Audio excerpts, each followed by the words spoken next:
Buenos días chicos. Bueno, en este programa de difusión arquitectónica Arquicast tenemos como invitada a la arquitecta Nayeli Castro, una arquitecta educadora de la ciudad de Ica y de Lima también. Enseña en la Universidad Tecnológica del Perú en la sede de Ica. Y bueno, vamos a conversar y conocer un poco más la exploración de la arquitectura como cultura dentro de la ciudad y también, como no, del Perú, ¿no? Buenos días con todos, es un placer estar aquí en tu programa de Arquicast. Siempre es bueno conocer y tener esta perspectiva de diferentes arquitectos, porque al final es eso, ¿no? Es buscar estas diferentes perspectivas para una mejora de las personas, de la calidad de vida, mejorar. Claro, la arquitectura es amplia y hay que difundirla. Y como conversábamos antes de poder grabar, que hay muchos espacios tecnológicos que han arrasado hoy en día en la actualidad. Entonces tenemos que tener estos espacios como un punto a favor de difusión. Entonces por eso hoy estamos aquí con la arquitecta y queremos conocer un poco más de su formación. ¿Cómo así decidió estudiar arquitectura? ¿Cómo le nació eso? Wow, a ver, yo empecé la arquitectura sin saber qué era arquitectura. No tenía la más mínima idea, pero mientras más avanzaba, obviamente que cansaba, porque Sí. la carrera es muy cansada, más me enamoraba de la carrera. Amo cada aspecto de la carrera, desde la construcción, el diseño de interiores, el urbanismo, la relación con el entorno. Con el entorno. Y es así que yo estudié en la Universidad Ricardo Palma, terminé, empecé una maestría en la Universidad Nacional de Ingeniería de Regeneración Urbana, donde me enfoqué un poco más en este lado del urbano, de la ciudad. En paralelo desarrollé mi revista de investigación urbana, que se llama Uyacta, porque buscamos promover estos valores de lo nuestro, de la identidad, por eso está en quechua, que es Yacta ciudad. Y después de esto he estado enseñando, llevo 3 años enseñando investigación principalmente, y desde este último año y medio taller. Estaba abocada en lo que es taller y el diseño arquitectónico, y también he estado de ponente en varias universidades, en varios congresos, conferencias, como el último que fue el Congreso Nacional de Arquitectura en Huancayo. Ujú. Claro, y como dicen, ¿no? Está abocada una parte también al urbanismo y después también a la arquitectura, que tienen un complemento principal, pero que son dos cosas muy distintas, ¿no, arquitecta? En este caso, ¿quiénes serían sus mentores A de la nivel, ciudad de Ica, de Lima, internacionalmente, qué sé yo? es que hay una dualidad, ¿no? Por ejemplo, hay una frase que yo siempre le digo a los chicos y a todos en general, que es de Lefebvre, ¿no? El famoso derecho a la ciudad. ¿Qué es lo que pasa con cualquier niño y con cualquier mascota, ¿no? Tú puedes tener tu gatito, tu perrito, Claro. que tú le compras un juguete y ellos juegan con el empaque del juguete o con el plástico. Y lo mismo pasa en la ciudad. Sí. Y se ha visto en todas las obras e infraestructuras, que tú puedes diseñar un anfiteatro y la gente va a usarlo afuera del anfiteatro, no lo usa. Entonces, entender el diseño de la ciudad y el diseño de la arquitectura es primero entender a las personas, al usuario, porque es para ellos que diseñamos. Claro. Entonces, dentro de eso, hace poco en una conferencia 51.1, del estudio 51.1, me encantó cómo ellos reflejan esto, cómo ellos reflejan la unión de ciudad y se pierde con la arquitectura y se transforma en un objeto único, que son los que están ahorita nominados para el premio Virgilio Barco en Colombia. Entonces, por ejemplo, cómo ellos hicieron una casa a partir de la famosa casa Pachamanca, que está hundida completamente en un cerro que no parece que hay una casa. Que no hay una casa. Pero por el otro lado está, eso es el lado idealista, el romántico de la arquitectura. No siempre uso esta palabra romántico porque es lo que el arquitecto quiere que hagan. Pero luego existe la realidad, que es, también han salido las fotos del arquitecto de Aravena, no sé si han visto la famosa foto del arquitecto Aravena, y la intervención de las personas que han modificado toda su obra. Entonces, ¿qué es lo que estamos haciendo mal, no? Porque nosotros diseñamos algo y la gente usa a su manera de composición. Claro. Entonces, al final creo que últimamente quisiera mencionar, por ejemplo, Sara Casiano, porque es la que me inculcó esta parte de lo que es la participación ciudadana y el pensar como el ciudadano. Porque al final van a hacer lo que siempre pasa, que diseñan un espacio que no sirve para algunas personas.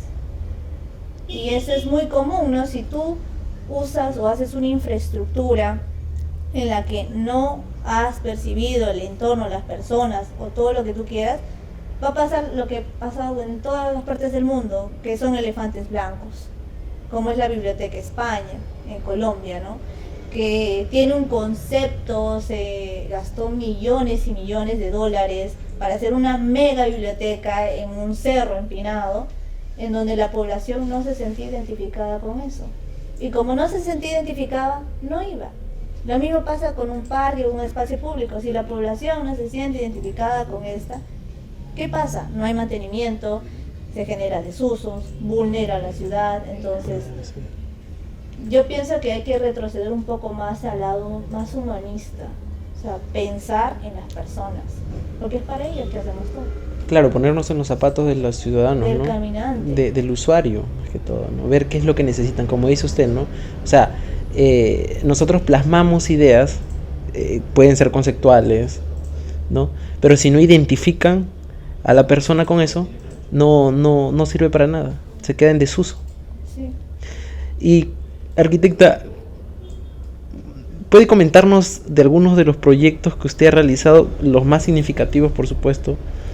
Para mí, uno de los más significativos para mí ha sido, bueno, mi proyecto de investigación, que también está en Arquinca, que es algo que me ha cambiado toda la noción de cómo percibía la arquitectura.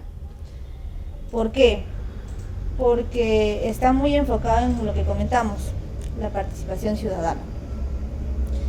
En Perú existe un elemento de resiliencia que se llaman los famosos OSB, Organizaciones Sociales de Base, que es algo muy desapercibido, pero todos como lo conocemos como comedores populares. Claro, entonces, ¿qué es lo que sucedió? Es interesante todo esto. Unas personas van a invadir un lugar, ya nos apropiamos de este lugar, todo lo que quieran. Obviamente no hay servicios básicos, no hay electricidad, no hay nada. Entonces se reúnen un grupo y dicen, hay que hacer las cosas, hay que crear un elemento. Ellos deciden crear un espacio público bajo sus términos. ¿Para qué? Para crear un elemento que les pueda abastecer en muchos usos. Es así como nace el club de la olla común, que es el primero. Pasa por el club de madres, que son mujeres que comienzan a aprender el financiamiento, la economía y todo esto. Y luego pasan a comedor popular, que luego lo complementaron con un cunamás o guaguaguasi. Actualmente ese núcleo ha crecido y ha mejorado la calidad de vida de todas las personas. Entonces, ese núcleo que ha sido su espacio público hoy en día es un rotundo éxito en los lugares en los que se les ha prestado atención. Y este fenómeno pasa a espaldas o a ciegas de ¿quiénes? De las instituciones, de los arquitectos que nos negamos este equipamiento social. Existen, o sea, si tú mapeas en Ica, en Parcona, en Subtajaya, hay estos lugares que son espacios públicos bajo la interpretación del usuario, espacios que nosotros tenemos que entender cuál es su percepción y cuál es su necesidad. Entonces es interesante estudiar esos comedores populares que ya llevan 50 años, o sea, un proyecto que lleva 50 años y que sigue funcionando es un ejemplo. Claro. Tal vez no a nivel formal, pero a nivel funcional, porque hoy en día ya no, muchos de esos comedores ya no son como eran antes, ¿no? Una madre va con su hijo, lo deja en el cunamás, el comedor popular le da su tupper para llevarse, va a trabajar, deja a su padre en el adulto mayor, que tiene todas las atenciones en una misma infraestructura, donde también hay un parque, hay actividades, hay todo lo demás, se va a trabajar, vuelve y sigue generando, ¿qué cosa? Mayor estratificación económica y cambia el barrio. Claro.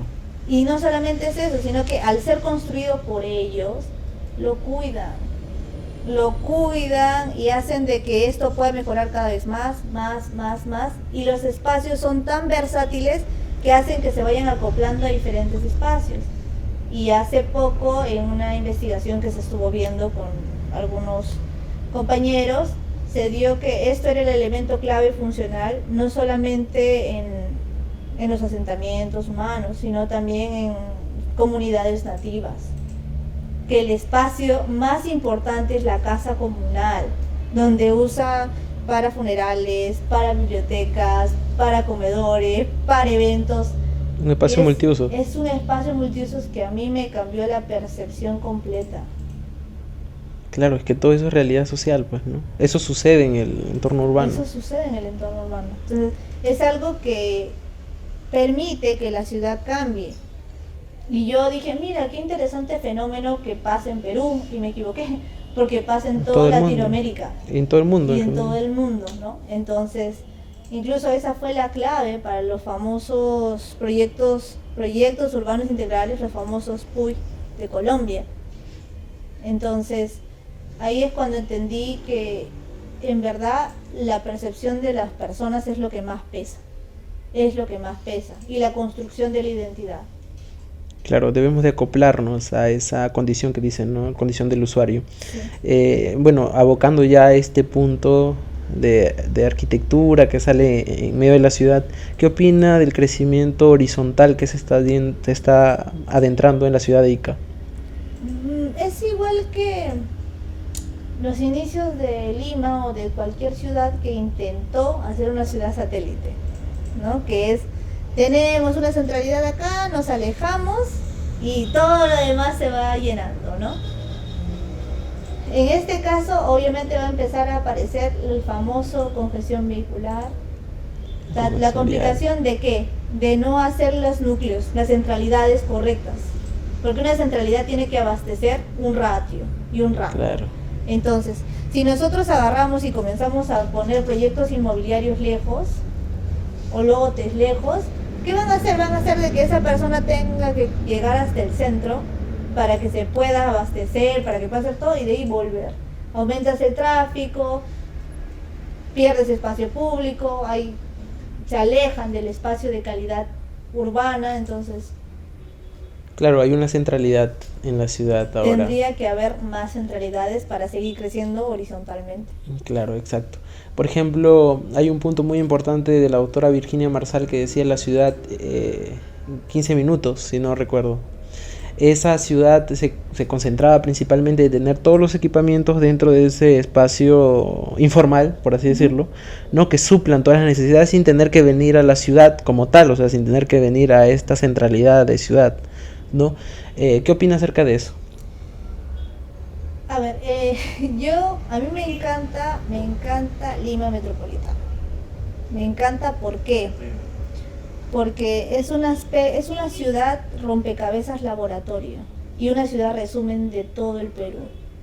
¿Por qué? Porque las personas han venido de todo el Perú y se han agrupado y se han asentado ahí y tienen las fachadas de ese lugar, tienen las características de ese lugar, tienen las costumbres de ese lugar. Pero ¿qué es lo que está pasando? Al crear las centralidades norte, sur, este, oeste, están ¿qué cosa? La centralidad principal, o sea, hay sus pros y sus contras y hay procesos. Entonces, en el proceso en el que está ahí, que es el inicial, la creación de la centralidad. Entonces, Lima ya pasó por ese proceso. Y es bueno ver otras ciudades para ver cómo va a quedar o cuál ha sido la experiencia. Entonces, ¿qué pasó? Es de que el centro empezó a morirse. ¿Por qué? Porque han empujado la vivienda hacia alrededor y se ha quedado en una ciudad museo, una ciudad donde nadie va, de noche es peligroso, la ciudad no vive de noche. Y eso hace que entre toda la otra parte, ¿no? La informalidad. Y ahora, por ejemplo, y es natural, ¿no? Cercado de Lima, barrios altos, que tú dirías, mira, tienen estos problemas, pero a nivel nacional hay esos problemas en todos los centros históricos, ¿no? Y uno de los más predominantes, que yo siempre lo menciono, son las zonas rosas. Que al no haber este cuidado, este mantenimiento, es algo que está y no queremos verlo, pero es como negar una enfermedad que está. Claro, y generalmente esta deserción humana se genera porque buscan oportunidades, o sea, bien ya lo mencionó, ¿no? O sea, hay oportunidades más en la capital quizá que aquí en la ciudad de Ica, por ser una ciudad metropolitana, por supuesto. Entonces buscan ese objetivo de centrarse porque hay mayor equipamiento en educación, mayor equipamiento en salud, en otros espacios que brindan pues el desarrollo humano, y es por eso que se centran. Pero de repente la idea de la doctora Virginia Marsal era formar ciudad descentralizada, o sea, no centralizarla ya, sino llevarlas a un lugar, de repente a una zona rural donde puedan tener todo al alcance con estas habilitaciones urbanas, ¿no? Que generen un buen propósito para el ciudadano, sin tener que venir a la ciudad. Y eso podría servir, como lo dijo hace un principio, como unas arterias que conectan la arteria mayor, que es la ciudad de Ica, con las arterias menores, que podrían ser esas zonas rurales de la serranía de Ica, que están un poco alejadas, ¿no? Sí, pero también para hacer eso en las zonas rurales hay que tener conciencia de la ciudad logística, o sea, cómo abastecemos esta ciudad. Claro. Porque si bien nos expandimos, al menos estamos dejando espacios de amortiguamiento para abastecer a la ciudad, como cultivo, ganadería y todo eso. Eso es lo de bueno, pero lo de malo es de que no están creando bien las centralidades acá en Ica, ¿no? Claro. O sea, falta bastante desarrollo en solidez. Sí.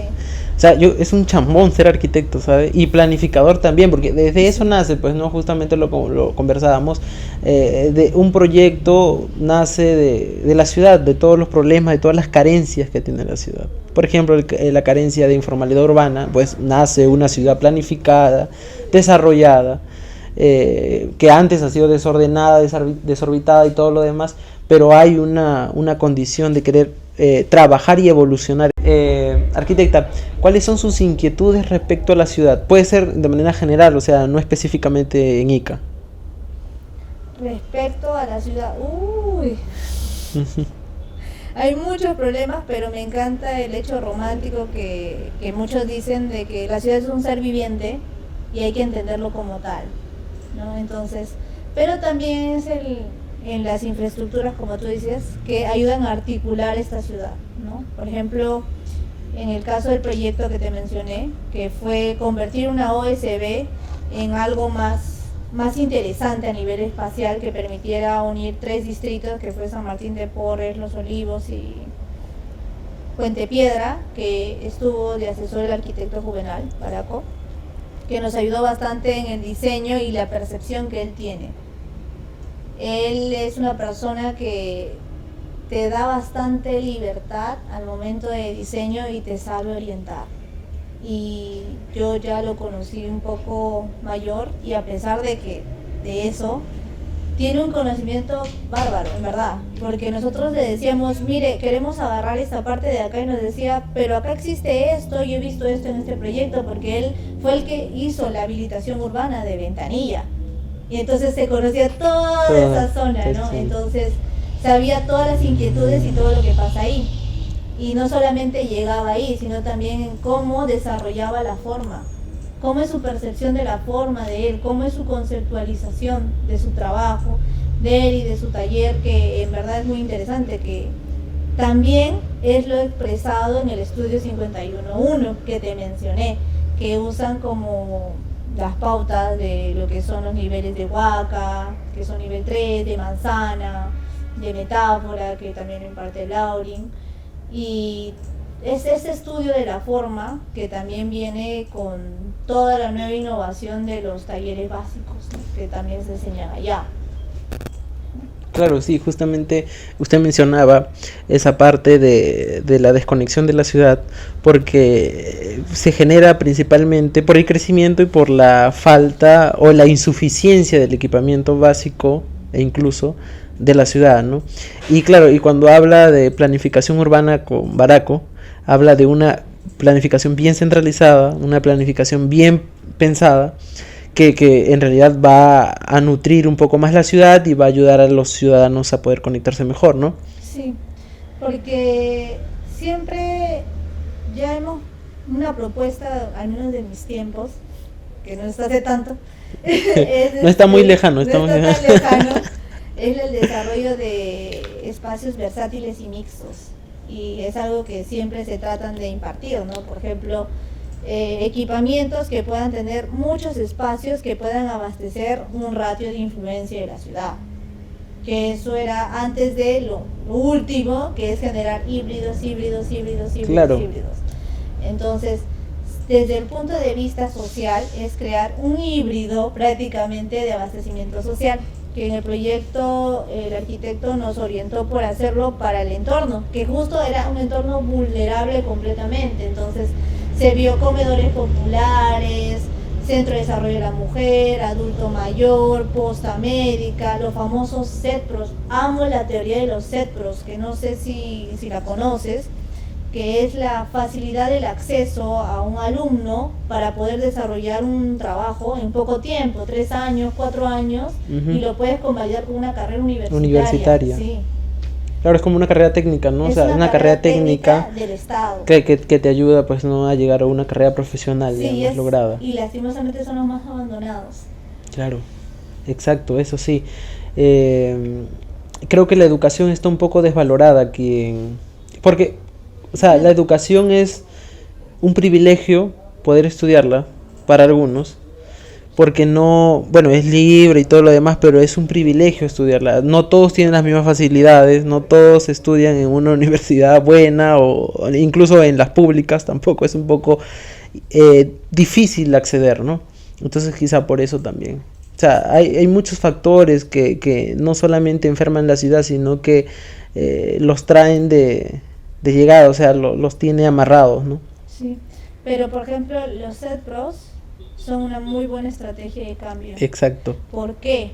Porque es una facilidad para todos, porque no hay esta limitación. Si bien es bueno, para algunos económicamente puede ser un poquito caro, este CETPRO no solamente funciona para adentro, como todo lo hacen todas las instituciones educativas, que es, ¿sabes qué? Yo me desarrollo acá adentro, no te miro a ti, no te miro a ti, no te miro a ti. En cambio el CETPRO, porque les obligan a desarrollarse en, no sé, peluquería, repostería, comida, costura, tienen que trabajar con su entorno. Y ahí es ahí donde usan actividades en los espacios públicos para decir, oye, tú que vives acá, estoy haciendo corte gratis, por favor ayúdame. Pero están participando, hacen que la comunidad se vaya conectando entre ellos. Entonces, claro, es interesante ver cómo se desarrolla un CETPRO realmente. Y no solamente es eso, sino que también hay 2 tipos de CETPRO, ¿no? Los pesados, lo que son carreras pesadas, y lo que son carreras livianas. Y las carreras livianas es de admisión a cualquier persona, o sea, puedes entrar sin terminar la secundaria y también es inclusivo. Entonces los CETPRO son una estrategia muy interesante que muchas personas lo ignoran. Y ahora, ¿por qué lo ignoran? Porque ahí está, por ejemplo, la famosa carrera de cosmiatría, ¿no? Que es el de cortar, mantenimiento facial y todo lo demás, ¿no? Entonces es tanta la abrumación que tienes de que esta particular, que esta clínica, que acá te enseñamos, es tanto que se olvidan de quién realmente es el que te da el título oficial de esto, que es más económico del Estado. Claro. Entonces hay mucha tendencia por el cuidado físico, ¿no? Por eso salen estas. Sí, y la cosmiatría es una carrera que demanda, bastante. Entonces, no solamente la cosmiatría, la repostería. Claro, exacto. Sí, justamente también cuando mencionaba usted la vivienda híbrida me llegó a la mente un tema sobre la vivienda colectiva de usos mixtos. Por ejemplo, por el tema del crecimiento horizontal. O sea, las personas que se están asentando disculpen la redundancia, en asentamientos, necesitan viviendas, ¿no? Y también necesitan estos equipamientos. Entonces, podemos darle salud, podemos darle recreación, podemos darle seguridad y quizá hasta empleos con oficinas dentro de esta vivienda colectiva. Solo que de repente la vivienda colectiva puede tener un porcentaje mayor en tema de vivienda, porque propiamente el nombre lo dice, ¿no? Y es lo que requiere la sociedad, pero también pueden tener estos equipamientos dentro como complementos para ayudar a las personas, ¿no? ¿Qué opina usted acerca de eso? El caso de Siriani es muy interesante y muy estudiado, ¿no? Que está en Salaberry, que creó diferentes usos y alrededor las viviendas. Y a pesar de que es algo que ya está plasmado y que ya está ejecutado, ese mismo proyecto, esa misma funcionalidad se han aplicado en todos los asentamientos informales, en toditos. Y eso es lo más curioso, que lo hacen sin asesoría de un profesional y sin apoyo del Estado. Y el Estado, cuando quiere apoyarlos, le dice, creo que existes, bueno, está bien. Entonces, no hay esta conexión. Por ejemplo, ¿no? Como te decía, las personas van, se ubican y ellos comienzan a construir su ciudad bajo su perspectiva, dotándola de todo lo que necesitan. Claro, exacto. Entonces, las BIS, los famosos viviendas de interés social, van ahí de la mano, porque es ahí donde ellos tienen que complementar espacios. ¿Para qué? Para que ellos puedan crecer económicamente, porque si tú no creas esto, ¿qué es lo que pasa? La gente no tiene cómo pagar el mantenimiento de las calles. O sea, es una pérdida. Todo proyecto arquitectónico tiene que ser sustentable económicamente, porque si no es una pérdida para el Estado. Y no siempre el Estado lo va a poder mantener. Entonces, si tú creas un conjunto de viviendas sociales, la gente no puede pagar. Y empezamos con lo más mínimo, que es la ausencia de recojo, de reciclaje, la ausencia de cómo se recoge la basura, la recolección de basura, de residuos sólidos. ¿Tú te imaginas que no haya residuos sólidos en un espacio público? Mataste el espacio público. Claro. Entonces, claro, y principalmente estos nuevos proyectos como equipamientos nacen del entorno privado. O sea, ya no nace del entorno público, por eso que hay menos posibilidades de adquirirla y quizá tiene un costo mayor y más elevado por... ya. Ahora viene el otro lado. O sea, ya claro. Entramos por el lado social, romántico, donde queremos ayudar a las personas. Ahora viene el otro tema polo, el inmobiliario, claro, el sector inmobiliario. El sector inmobiliario se ha olvidado completamente de lo que es arquitectura, que es algo muy sencillo, es creatividad, crear y el usuario. Entonces, ellos no tienen ni la más mínima noción de cómo crear un espacio para un usuario. Entonces, para ellos dicen, y es el error de todos los alumnos de arquitectura, que diseñan en planta y no en corte. Porque dicen, bueno, ya, la planta típica, y las fachadas son cualquier cosa. No hay una composición mínima de fachada. En los proyectos inmobiliarios hay algunos que sí, en verdad, trabajan ello. Pero hay otros que te das cuenta que nunca han trabajado la fachada, porque son cuadraditos. Entonces, a menos de que tú a un alumno le obligues a hacer un dúplex en vivienda, no lo haces, no tienen esta conciencia de dobles alturas, triples alturas, calidad de espacio común, dónde van los ductos. Ahora, ¿a qué se están? Dicen, el reglamento, dimensiones mínimas, y de ahí lo levanto, como venga el muro, a la altura mínima. Eso no es arquitectura, eso no es diseño, ahí no se trabaja nada de espacio, pero eso, y no hay unos que se van al extremo, a mí no me gusta trabajar formas curvas, ¿eso qué tiene que ver? Claro. Entonces, ahí hay que tener mucho cuidado, ¿no? Chicos tienen que hacer sus cortes y diseñar en cortes, y no solamente en planta, porque el espacio es tridimensional. Claro, ahí en los cortecitos ves tú los problemitas que de repente están pasando dentro de ese proyecto, ¿no? Claro, más se adhieren al tema funcional, al tema teórico en cuanto a la norma, pero no ven ese componente arquitectónico que se tiene que formar, ¿no? De manera, hablando de la metáfora visual, también ya adentrándose, como usted mencionó, los alumnos de arquitectura, ¿cómo nace su vocación para la docencia? Mi vocación para la docencia, a ver, yo empecé enseñando investigación arquitectónica para tesis. Era interesante ver cómo los chicos desarrollaban una perspectiva diferente hacia sus preocupaciones de la sociedad. Entonces, cómo ellos, por ejemplo, empezaban a entender las problemáticas de la sociedad y cómo lo respondían, ya sea por una solución arquitectónica, por una solución sostenible, para una solución urbana. Y eso me comenzó a atraer porque era una retroalimentación constante. Para mí la docencia es un conjunto de retroalimentación. Una retroalimentación en la que yo aprendo de ellos y ellos aprenden de mí. Y eso hace de que puedan llevar su aprendizaje a un nivel más alto.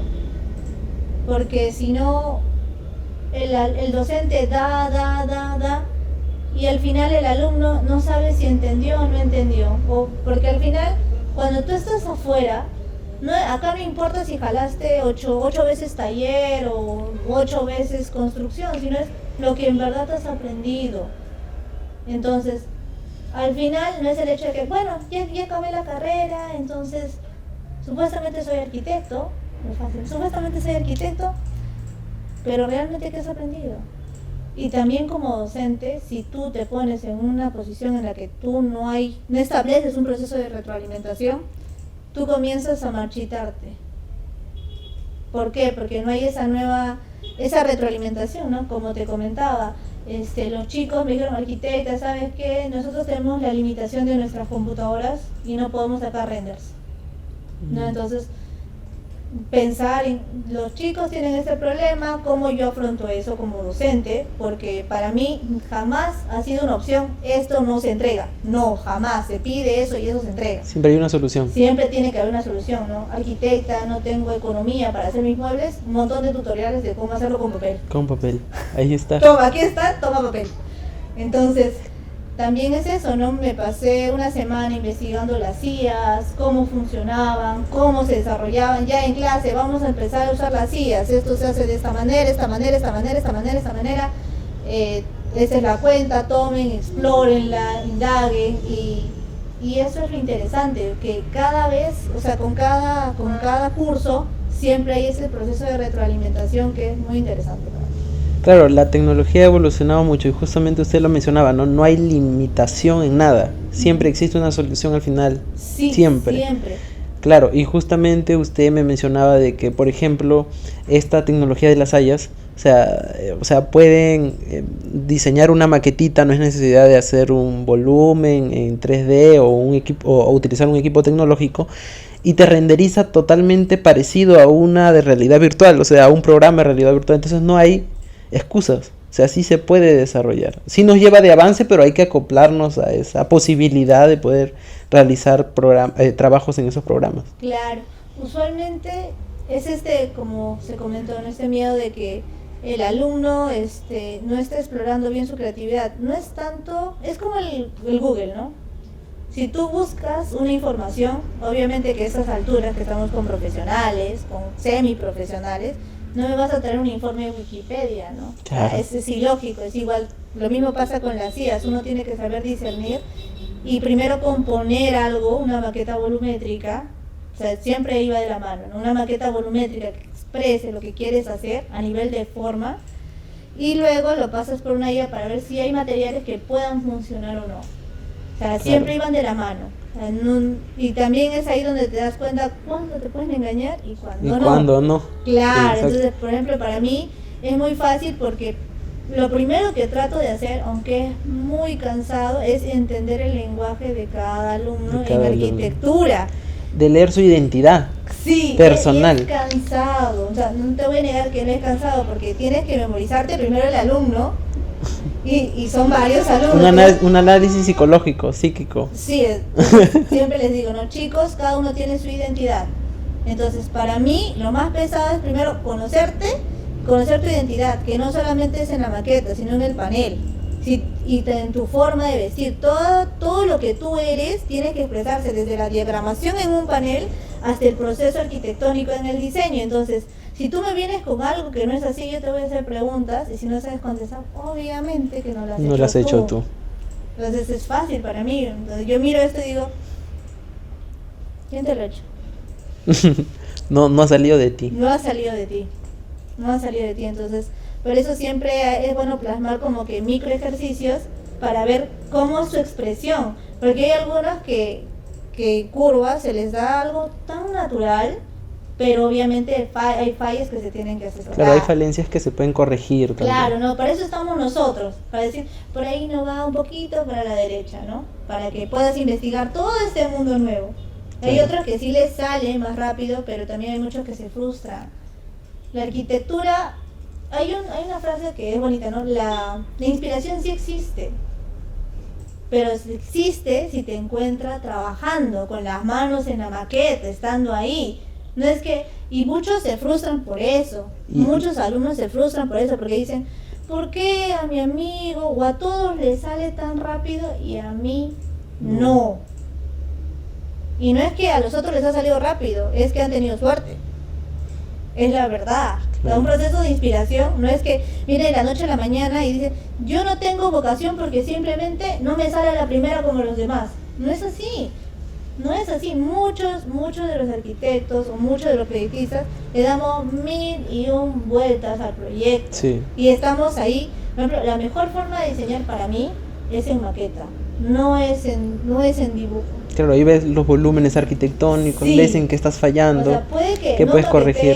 en un cartón maqueta, con un foam, con un acrílico, ya, duplex, liner, ya, comienza a levantar. Esto acá no va acá, esto se puede mover, esto se baja. Juegas con el espacio en la mano. Claro, teniendo el volumen volumétrico nace la creatividad. ¿Por qué? Porque muchas veces el dibujo es limitante, ¿no? Porque lo dibujas en una isometría donde solo ves la cara que te gusta. Ves solo una perspectiva. Sí. O sea, no ves lo demás. En cambio en la maqueta le das un girón y ves el otro lado que de repente tiene otra deficiencia, lo vas a corregir por supuesto y sigues ahí, ¿no? En esa constante evolución del Justo buen por diseño. eso, a pesar de que hemos avanzado en tecnología, arquitectura aquí en la China, en todo el mundo, se enseña con maquetas. Con maquetas.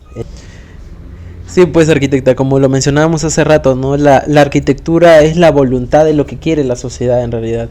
Y hay que ser optimistas como arquitecto para poder no balconear la vida, sino salir adelante y ver qué es lo que está sucediendo, cuáles son las realidades de la ciudad. Y si nos caemos pues en el intento de querer solucionarla, nos vamos a levantar y vamos a llegar a un buen resultado al final, ¿no? Y justamente como usted lo mencionaba, la arquitectura es muy amplia. La arquitectura tiene muchos espacios. ¿Qué rescata usted de la arquitectura ahora con el plan de desarrollo urbano? O sea, mejor dicho, todas estas resoluciones con el plan de desarrollo urbano que se genera acá en la ciudad de Ica. ¿Existen eso? Es que a nivel... Hay muchos ejes, ¿no? Que trabaja la ciudad. Uno es el transporte, que muchos de acá conocemos cómo funciona. ¿Está solucionado? ¿Cómo funciona Claro. actualmente, ¿no? Entonces, el transporte estamos fatal, ¿no? Pero lo que más me preocupa no es el transporte, ¿puedes creerlo? Lo que más me preocupa es la identidad urbana. Como te comenté, cuando uno no se siente identificado con lo que es, no lo va a cuidar o no lo va a valorar. Y tampoco, si no tienes los conocimientos para valorarlo, no lo haces. Y eso se ve reflejado en todo el centro histórico de Ica. ¿Cómo Hay es una posible valoración.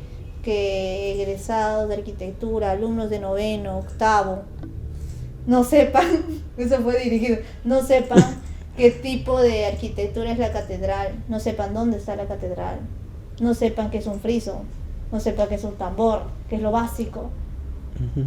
Entonces, Ica tiene algo muy particular que a mí me encantó, que es la yuxtaposición de dos arquitecturas, que es el sillar de Arequipa, pero tienen unas fachadas y que tal vez pueda ser su elemento de poder salvar esta arquitectura.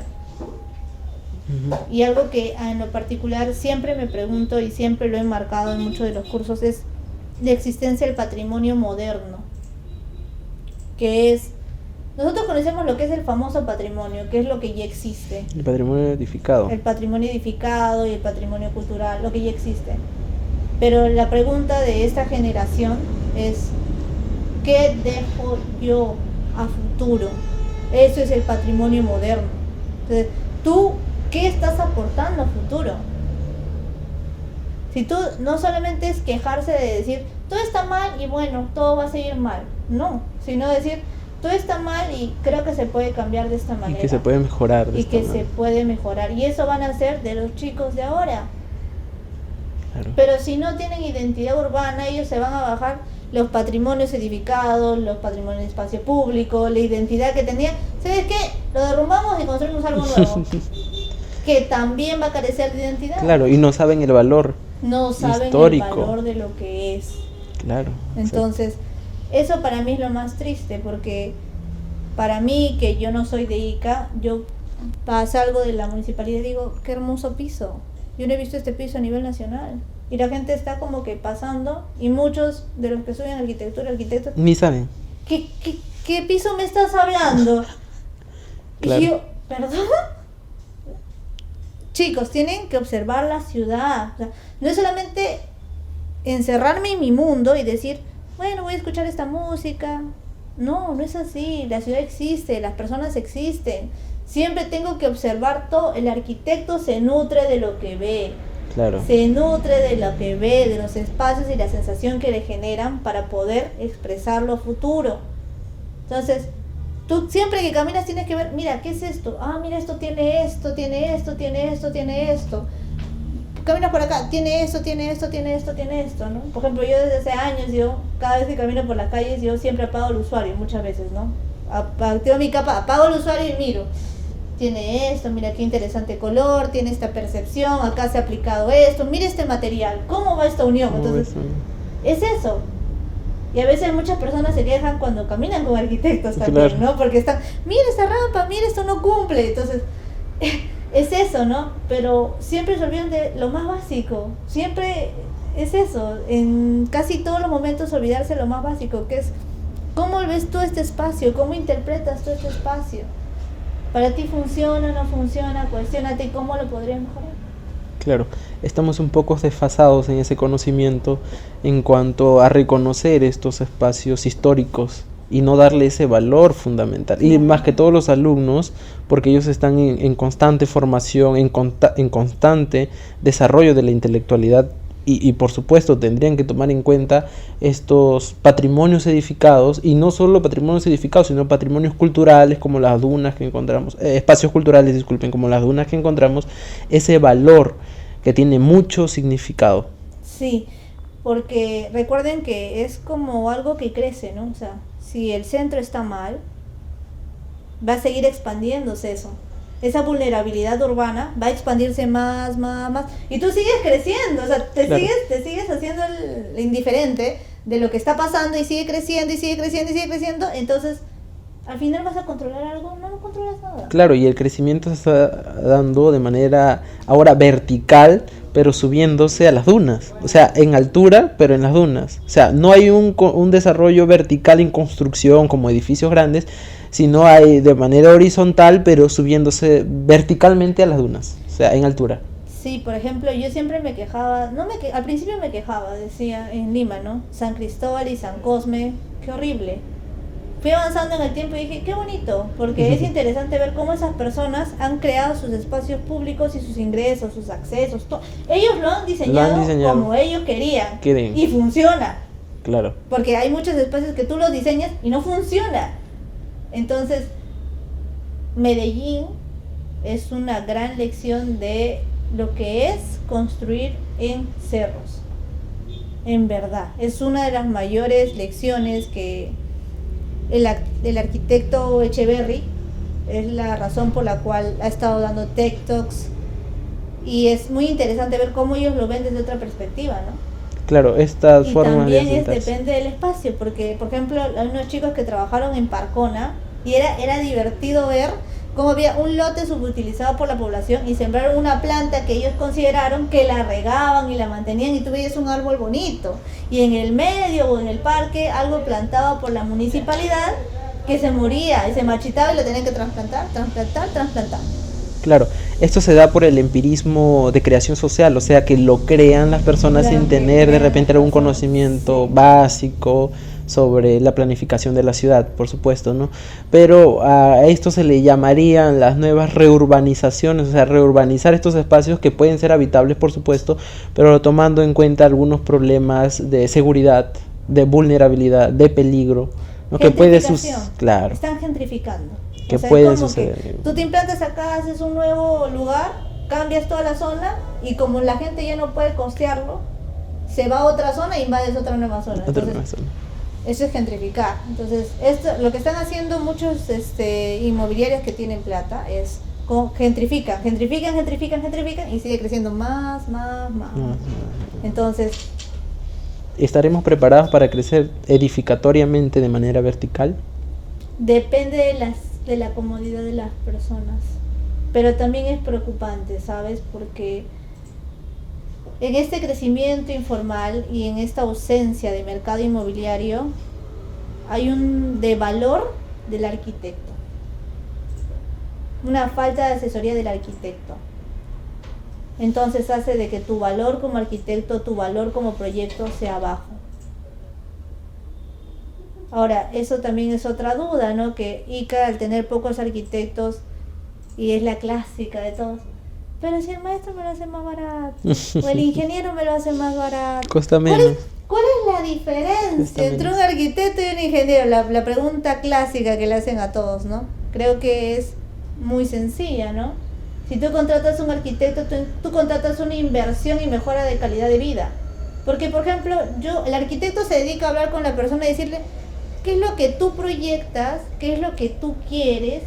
¿Para qué? Para decirle, mira, ¿sabes qué? A futuro yo te puedo dar este espacio que lo puedes alquilar, te puede rentar, va a ayudar con el mantenimiento. Entonces, es un proyecto de inversión. Entonces, ¿cuál es la diferencia con el ingeniero? Ay, pero el ingeniero, si le digo, lo va a hacer igual que lo que dice usted. No. ¿Cuántas modificaciones han pasado cuando diseña un ingeniero? O sea, es como que dice, lo va a construir el ingeniero, contratan al ingeniero, lo construye y dice, pero no me gusta. Hay que hacer una modificación, ¿no? Claro. Cuando está construido viene el problema. Exacto. Y el ingeniero, hay mucho frío, está mal ubicado. Entonces, ¿cuántas modificaciones posteriores hay después de que lo hace un ingeniero, un maestro? Y eso es, gastas mucho más a la larga, tienes peor de calidad de vida. Entonces, esa es la que la gente a veces no percibe. Que no tiene una base teórica de no percibe que un arquitecto es una inversión. Claro. O sea, si tú haces un comercio, si tú contratas un arquitecto, él te va a decir una forma de hacerlo, una forma de marketearlo, cómo vas a ganar, cuál es la identidad local, cómo puedes expandirte, entonces es una serie de estudios. Es una serie de estudios que nosotros hacemos, es una inversión. Y de eso depende tu capital. Entonces, esa es la gran diferencia. Nosotros somos personas que tenemos que percibir y proyectar lo que va a pasar de acá a 10 años, 20 años, 30 años. Una visión. Y esa es la mayor carencia de la gestión pública en infraestructura, de que diseñan los proyectos para ayer. O sea, dicen, vamos a hacer un hospital, vamos a lanzar una convocatoria, hasta que salga la convocatoria pasa 1 año, 2 años. Entonces dicen, bueno, ganó tal, pero quiero para el estudio de población actual. Cuando lo termines de edificar, ya son 5 años, 4 años después. ¿Abastece a la población actual? No. Puede que pase otra enfermedad, hospitales, otra enfermedad, algo, ¿funciona? Ya no. Y nosotros, cualquier proyecto que hacemos tiene que ser sustentable y tiene que estar previsto para unos 40, 50 años para lo que dura una edificación. Claro.